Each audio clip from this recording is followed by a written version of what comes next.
use only 2 chords in the progression. Okay, so there's all these rules. I hope this helped you a little bit, learn a little bit more of how to survive a jam session. It's not just about hearing music and playing, it's about knowing these rules so you're limited to a smaller group to choose from, so that you're not 1/100th of an odd, but you got a 50-50 shot at getting it.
Okay, take out Down the River I Go, Uncle Joe. This is going to be the tune that we're going to frolic all over.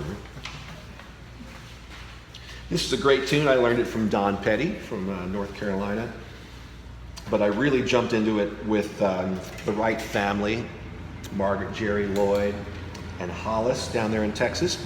And it's a real easy tune, which means it's easy to pick up, and then it's easy to embellish and do crazy stuff with. So I'm going to play it for you, and I'm going to take it through a number of paces. And a lot of what I'm doing is not written down here on the page because I wanted to give you the distilled version, the version that's just as bare bones as possible. So actually what I'll do is I will play it as written, and then I'm going to take it on a little trip, and then we will have some fun with it. This is Down the River I Go, Uncle Joe. 1, 2, 3, 4. 3, 4. 2, 3, 4.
Down the river I go, Uncle Joe, down the river I go. Down the river I go, Uncle Joe, down the river I go.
Down the river I go, Uncle Joe. Down the river I go. Down the river I go, Uncle Joe. Down the river I go. That's a fun tune. That's an all-nighter. You can simply play it all night long, all night long. Everybody's taking turns doing solos and all kinds of stuff.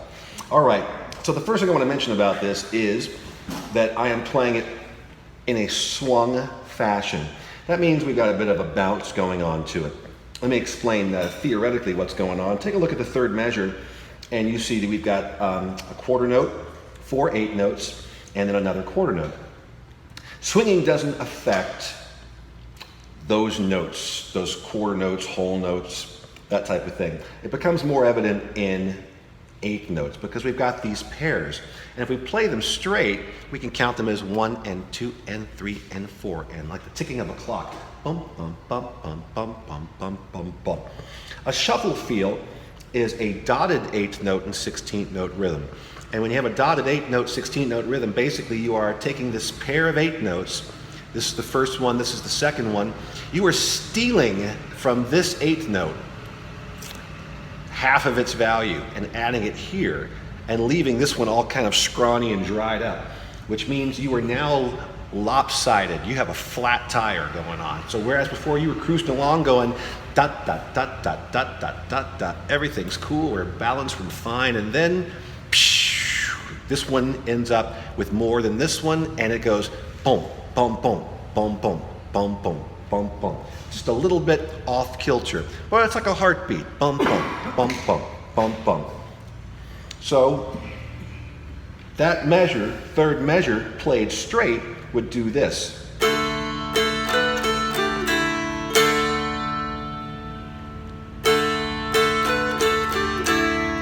That's straight A's. Dun, da, da, da, da, dum, bum. If you were playing Irish music, that would be a reel. Da da da da da da da da da da da da da da da da. But with the shuffle rhythm, this becomes this.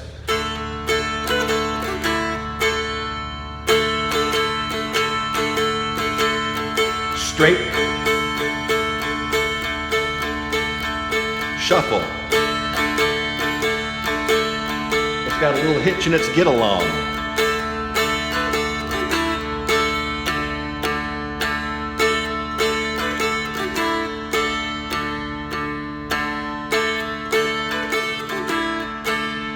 So let's do just bum da da da da dum. Let's do measure 3 by itself, and I was actually playing the downbeat of 4 as well. What we're going to do is we're going to just play this refrain.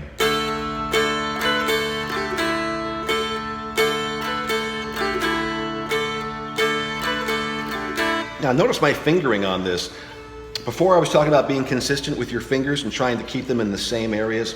Of course there are going to be exceptions to that, like this, that first position for the mountain dulcimer is here, second is here. Sometimes you're going to straddle those positions. Sometimes you're going to hop, skip, and jump across all of them in order to get done what you want to do. But here there's a lot of finger dancing going on to reach these notes. Sorry. Imagine trying to do that with a note or one finger. You have a lot of ground to cover very, very quickly. So the finger dance is going to help you get there quickly. So right now, just take a moment and figure out how you're going to configure your fingers to go and play those 8 notes. And let your fingers sort of get used to the spacing, because that's probably the most difficult part of the tune, especially as it gets going quicker and quicker, which inevitably it does when you're playing it all night long.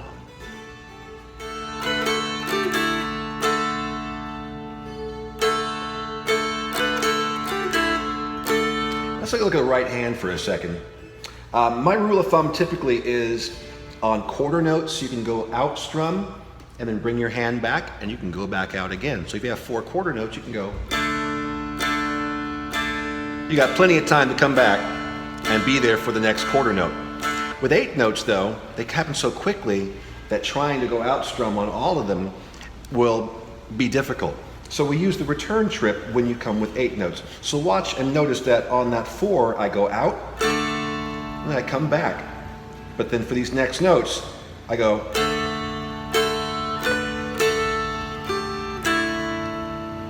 So I'm going back and forth on those. And then I go out strum on that last note at the 4. Let's go ahead and try measure 3, really slow, and just get this rhythm down over and over again. Here we go. 1, 2, 3, 4.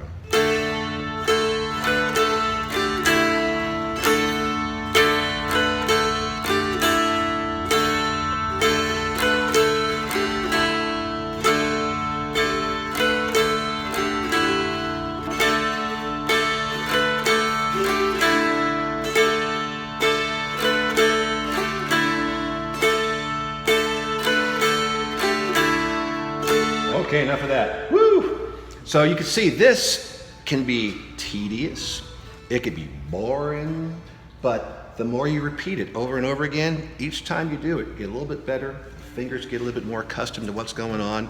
So I tell you what, my wife is so glad that I do a lot of this stuff when she's at work. She's otherwise like, dude, finish a song, please.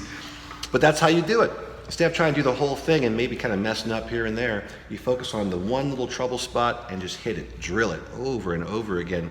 And you can see instant improvement. Okay, so that riff shows up over and over throughout the tune. It's the hook of the tune. Now, it takes on a slightly different form when we get into, I guess, the B part. Down the river I go, Uncle Joe. Down the river I go. So let's take a look at, let's see, so that's measure 3. Take a look at measure 7, and you can see it is the same. Bum, ba, da, da, da, bum. Now take a look at measure number 9, and you see how it's a little bit different. We've got that quarter note, it's now tied to the first pair of 8 notes there. So that's going to have a different feel to it. Dum, ba, da, da, dum. So we're removing the first pair of 8 notes from the phrase. Instead of bum, ba, da, da, da, dum, it's bum, ba, da, bum, bum. We're taking that first 8 note out by connecting it to the quarter note on the downbeat. So we're actually holding that downbeat for a beat and a half, or a total of 3 8 notes. And the way to get a feel for that is to use something I call pulsing. You clap using 8 note subdivisions to go through. Inside of every quarter note, there are 2 8th notes. So inside that quarter note and the 8th note combined, there are 3 8 notes. I clap 3 times for that. 1, 2, 3. Clap for the next 3 8 notes. 1, 2, 3. 2 claps for the 8 notes inside of that quarter note. 1, 2. Every time I get to a new note event, I'll clap louder to hear how that movement is taking place. So with measure 9, I'd go 1, 2, 3, bum, bum, bum, 1, 2 for the measure. I'll repeat that over and over again until I get a feel for how that rhythm goes. Bum, bum, bum, bum, bum, bum, bum, bum, bum, bum, bum, bum, bum, bum, bum, bum. Bum, bum, bum, bum. Dum, ba, da, dum, bum, bum, bum, ba, dum, bum. And that gives me the rhythm that I'm looking for. If there was one 16th note inside of that measure, I would have to use 16th notes to subdivide through the measure, because we have to be able to account for that 1/16th note with one clap. So if you're looking at a difficult rhythm and you just cannot get a sense for how it's grooving, look at the smallest note you have in the measure and then subdivide through that. I have a big section, and the first couple of days here we covered rhythms and so forth. But in the book there's a section on subdivisions and rhythms and what's inside of each one. There's a very, very easily followable chart that'll show you to clap through. Celtic music always kind of throws me off with its rhythms, and so I'll pulse through it until I get a sense about it and then be able to play through it. So the 2 riffs we've got going on are bum, ba, ba, bum, ba, bum, and then bum, ba, da, da, da. Similar, but just a little bit different. The easier way to remember that second one with the tie is to think about the words to the song. Down the river I go, Uncle Joe. Down the river I go. And that is starting from measure 9. Down the river I go, Uncle Joe. Down the river I go. So if you remember that lyric, you'll have the rhythm already put in there for you. And then beyond that, page 1 is the tune without any additional harmonies. And then page 2 adds in some parallel harmonies on the middle string. So go ahead and take a moment right now to put your fingers on the notes that you don't recognize or the configurations of notes you don't recognize on the first page, and then get into the second page and apply those harmonies to the middle string. Measure 17 is basically just hitting the 6 on the melody string and then taking your index finger or middle finger and going back 2 frets to 4, playing them together. And then sliding that whole thing down 1 fret so that your thumb is on 5 and your index finger's on 3, and then playing your riff.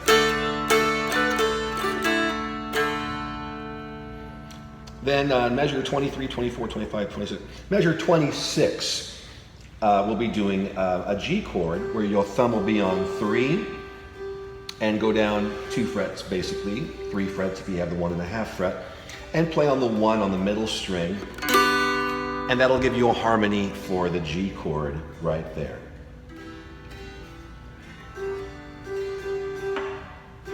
So go ahead and take a moment, put your fingers on that, and then we're going to play the heck out of this thing. So here's our plan of attack. We're going to play through this quite a few times, and we're going to keep taking it around over and over again. But we're going to play it exactly as written. So this is one of the few jam tunes out there that have all these whole notes. You got a lot of time in there, so it's going to sound really weird for a while we sit and count every single one of those measures with these whole notes. But after we play it for a while and feel like we've got the notes under our fingers, then I'm going to show you this trick that you can use for any tune to put that rhythm behind it without destroying the melody.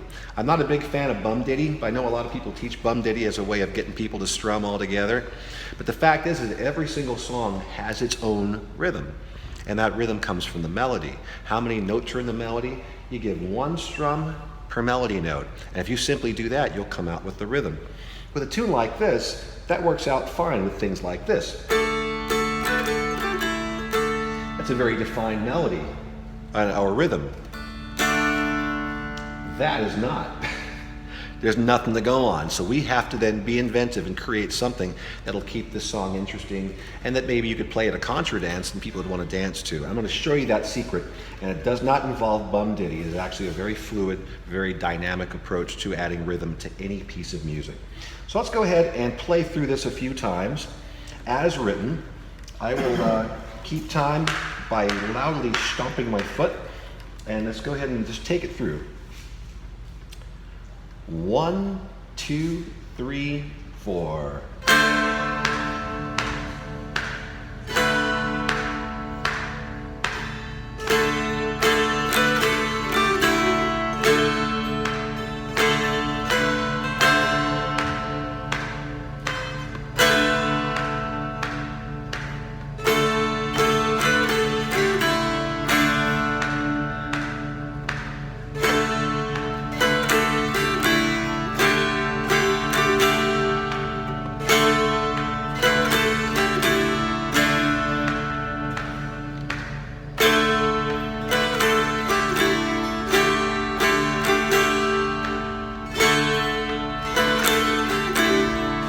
Getting to the second page now.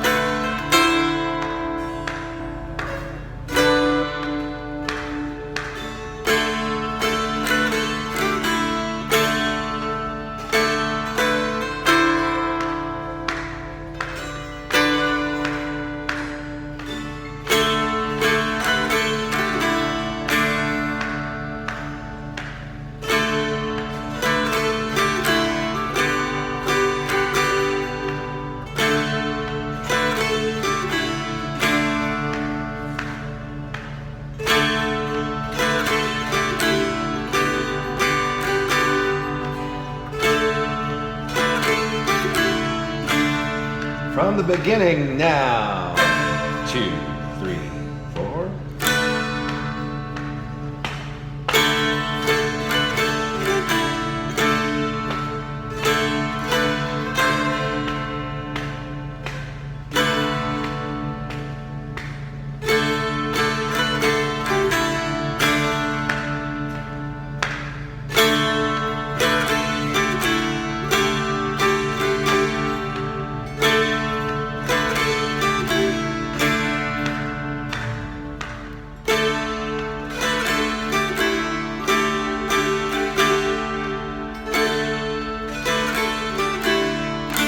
Second page.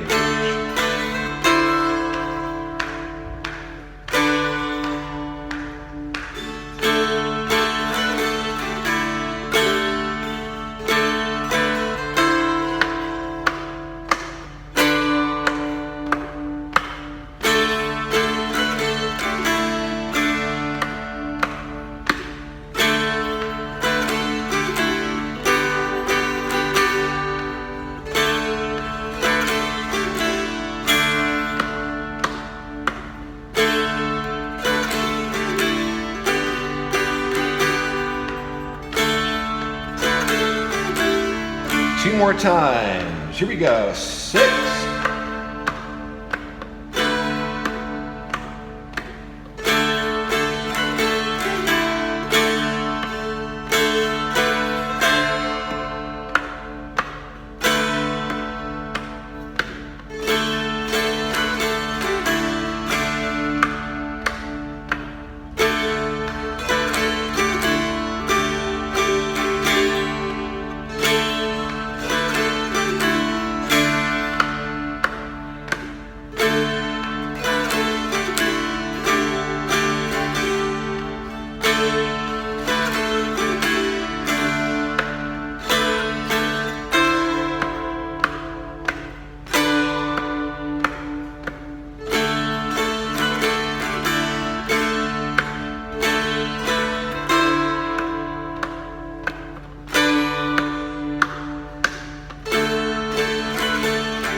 Last time through with 6.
All right, good. Shake your hands out a little bit. We're doing a little bit of work there. Okay, so here is the secret to putting in fill-in rhythms. First of all, what kind of rhythm do you want to put in here? And that rhythm is going to be once again dictated by the melody. Whatever melody rhythm is there present, and we've already got this da, da, da, da, da, da. So what you can do is you can look at what you know is going to be the preeminent melody rhythm, and for us it's this down the river I go, Uncle Joe, down the river I go. So instead of playing the notes, just play the rhythm. You can lay your hand on top of your strings like this, so all you get is a little thwacking noise, and then just go.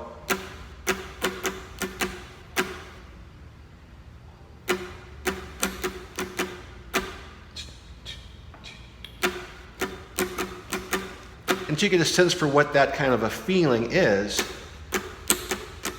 Because whatever rhythm you do, you want to make sure that it supports that melody. If it clashes with the melody, if we've got a melody that goes, and you play, it's going to be chaos. It's going to be all over the map. You want to make sure it dovetails. One of the rules of the game coming from the rock and roll world is your bass player and your drummer need to be in sync. Whatever the bass player is doing needs to match the drummer. The drummer needs to have his kick drum hitting along with what the bass player is doing in order for it to work as a rhythm section. Same thing applies here. You are the drummer with your right hand. You're providing percussion by providing that rhythm. And the melody, you are the lead player as well. And these two have to talk to each other and line up. So if we know that the predominant rhythm is going to be, you can keep doing this. And once you feel it's in your right hand,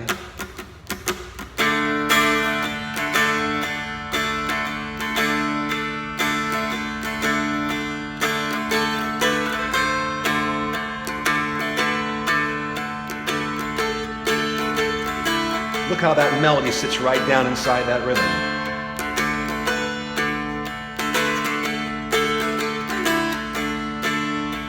This is automatic. I'm not thinking about it too much. Once it's started up and doing its thing, I keep it rolling at the same time, then I can focus on what I'm doing with the melody. Now, do I change that up? Yeah, you can change it up for sure.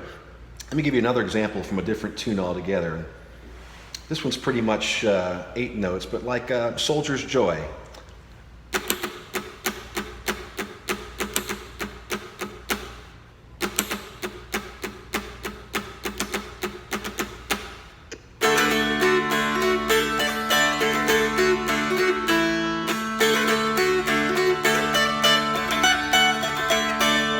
Typically speaking, if you're simply playing the melody anyway, that rhythm's automatically going to be there. You don't have to lay it in first.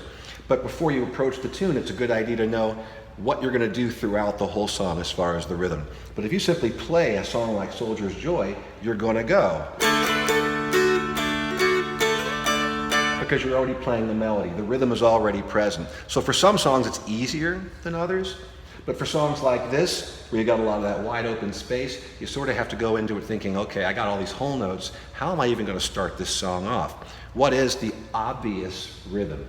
And obviously that comes from where people start singing, "Down the river I go, Uncle Joe," or that one riff that comes back over and over again. So take your cue from the melody, and that way you won't have any clashes between the rhythm and the melody when they come together. That's the first step in developing a rhythm for any piece of music. Take your cue from the melody. The next thing is how to apply it without obliterating the melody. See, the melody is going to be living most of the time on the melody string. Sometimes it'll come over on the middle string or whatever, but it's going to be on the melody string. And in the case of this tune especially, the melody is one long unbroken note for 4 beats. And then one long unbroken note for another 4 beats. So we don't want to break that note up, because the melody is this.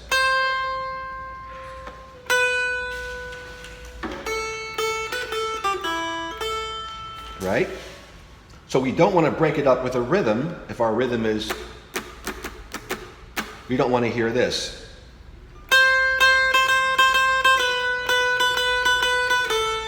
And that, if you're not familiar with this tune, that very well could be the melody. Let me try something that I know you guys know. Norwegian Wood by the Beatles. We know that the melody for Norwegian Wood goes like this.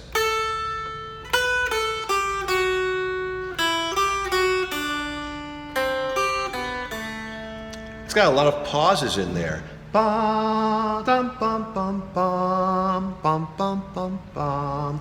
Bum, bum, bum, bum. If somebody were to whistle that or play it, you'd go, that's Norwegian Wood. If somebody were to play this,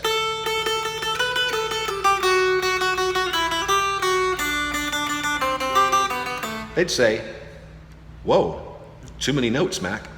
Because you know how the song actually goes. But if you want your strum in the background of Norwegian Wood to go,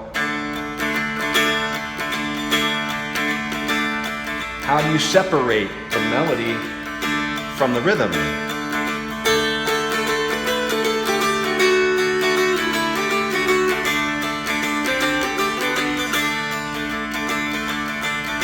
more like this.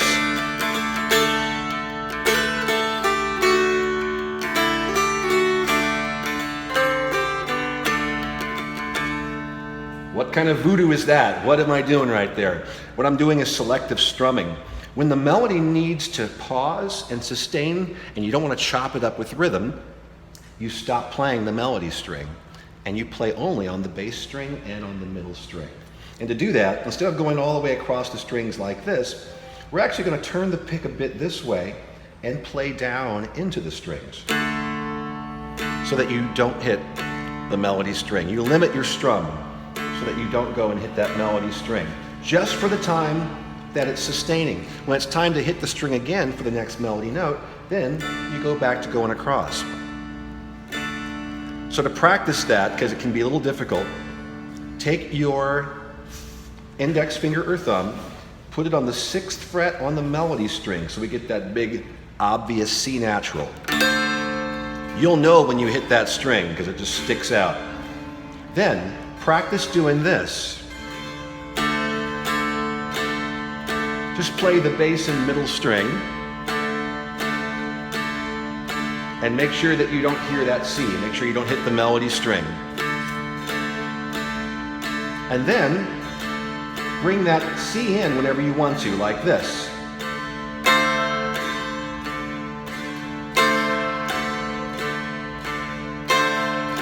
Just reach over and catch it. Change the angle of your pick to all the way across the strings, and then go back to playing down into the strings. Now I'll slow this down. Watch my right hand. I'm exaggerating my motions a little bit, but you can see the action all the way across, down, and miss the melody string, across all the strings, angle down.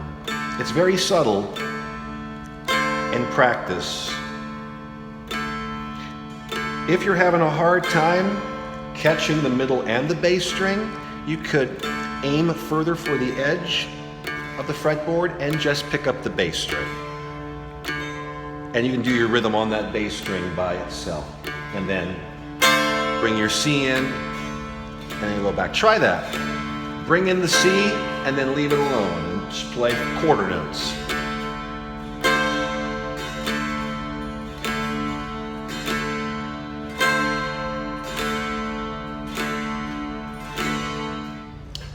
Okay, so there we've got how to find your rhythm and then how to preserve your rhythm. So watch what I'm doing with these wide open whole notes.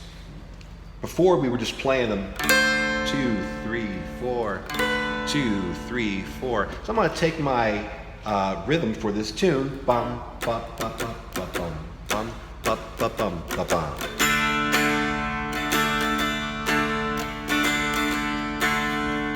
When it's time to hit the downbeat of the 6 and the 5, I'm going to reach over and I'll hit the melody string, and then I'll avoid it for the next 3 beats.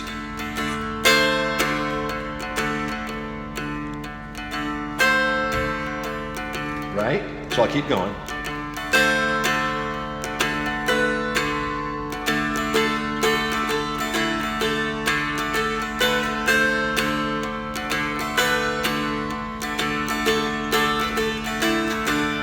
That way we have a song that doesn't come to a dead stop every single time you come to a whole note. There's still some rhythm going on there that people could dance to while that melody is taking its time to sustain over the course of, over the measure.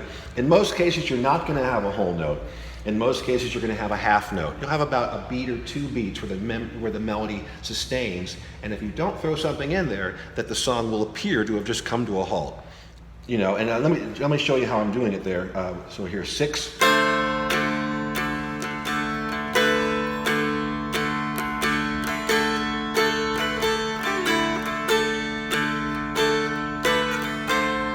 So you see, I kept going on the bass and on the middle string, but only hit the melody string for a half note and then the 2 quarter notes. But the rhythm was chugging along on the bass and on the middle string in between. It happened with practice. I said a P word again. Yes, yeah, I know. The dreaded P word. You know, it would be great if it would be like the Matrix, where you could just plug yourself into the fiber optic cable and say, I want to learn judo. Okay, now I know judo, you know.